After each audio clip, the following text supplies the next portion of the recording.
नमस्कार शेतकरी मित्रांनो, आज आपण पुन्हा आले बाजार भावावर चर्चा करणार आहे. आणि जी फेसबुकवर पोस्ट फिरते मित्रांनो, 57 रुपयाचा भाव शेतकऱ्याने घेतला. गेवराईची जी पोस्ट आहे त्याच्या मागचं सत्य तुम्हाला सांगणार आहे मित्रांनो.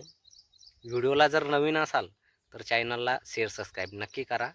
सबस्क्राईब करायला विसरू नका, कारण आपले रोजच्या रोज एक ना एक व्हिडिओ असतो मित्रांनो आले बाजार भावाचा. आणि याच्यामुळे 90% का होईना, थोडाफार का होईना शेतकऱ्याचा 100% फायदा होतोय. तुम्ही पण सांगा मित्रांनो कमेंट करून, फायदा होतोय का नाही होतोय. मित्रांनो, आले बाजार भाव पण सांगणार आहे आजचे, आणि कालचे पण जे काय सौदे झाले त्याच्यावर पण चर्चा करणार आहे.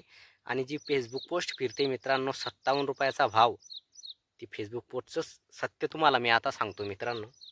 मित्रांनो, ज्या शेतकऱ्याने 57 रुपयाचा भाव दिला घेतला व्यापाऱ्याकडून, त्याच्यामध्ये जो नवीन माल निघला तो डायरेक्ट पूर्ण व्यापारी घेऊन घेणार आहे. त्याचा 1 रुपया शेतकऱ्याला भेटणार नाही, असं त्या सौदा झालेला आहे मित्रांनो. असं खा घास तोंडातच जाणार आहे. म्हणजे सांगतो तुम्हाला, जेवढा माल म्हणजे व्यापाऱ्याला काहीच फरक पडला नाही त्याच्या. व्यापाऱ्याला 57 रुपये ते सारखंच पडलं आणि शेतकऱ्याला पण सारखंच पडलं. फक्त जी फेसबुक पोस्ट फिरते त्याच्यामागे शेतकरी, जो नवीन शेतकरी आहे, थोडा कन्फ्यूज झाला. नेमकं काय बा या पोस्ट मागे 57 रुपये डायरेक्ट एवढा भाव? याच्या मागे म्हणजे जो नवीन माल आहे त्याचा शेतकऱ्याला त्याचं काहीच भेटणार नाही, तो पूर्ण व्यापारी घेऊन टाकणार आहे. म्हणून तो 5700चा भाव शेतकऱ्याला भेटला. फक्त जुन्या मालाचा, नवीन मालाचा हिशोब नाही त्याच्यामध्ये. तो व्यापारी लोड करून घेणार आहे नवीन माल. मित्रांनो, आजची अपडेट सांगतो तुम्हाला. आणि कालचं जे 47-48चे जे सौदे होते ते काढणे चालू आहे. आजची पुन्हा मी अपडेट सांगतो. सांगली, सातारा आणि आपल्या फुलंब्री तालुक्यातून आत्ताच बोलणं झालं मित्रांनो माझं. हिरवा गावाचं नाव आहे, तिथल्या शेतकऱ्याशी बोलणं झालं.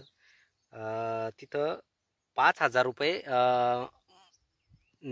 माल मागितला मित्रांनो, नवीन आपला जुना, आणि नवीन माल 10 रुपये असा सांगली आपलं फुलंब्री तालुक्यामध्ये फोनावर बोलणं झालेलं आहे. शेतकऱ्याने दिलेले नाही आहे. शेतकरी विचार करतोय आता नेमकं करावं काय. आणि सांगली साताराचा तुम्हाला सांगतो मित्रांनो. सांगली साताऱ्यामध्ये समजा 5200 रुपये 100 किलो, म्हणजे 26,000 रुपये गाडी मागत आहे व्यापारी. पण शेतकरी देत नाही आहे. शेतकरी सर्व थांबलेले आहे. शेतकऱ्याला मोठी आशा लागलेली आहे मित्रांनो. अशी ही आजची अपडेट होती. आणि जे तुम्हाला 57 रुपयाचं जे मागचं सत्य सांगितलं मित्रांनो मी, ते तुम्हाला कसं वाटलं, त्याच्या मागचं अजून तुम्हाला जर काही माहिती असेल तर कमेंट करून नक्की सांगा.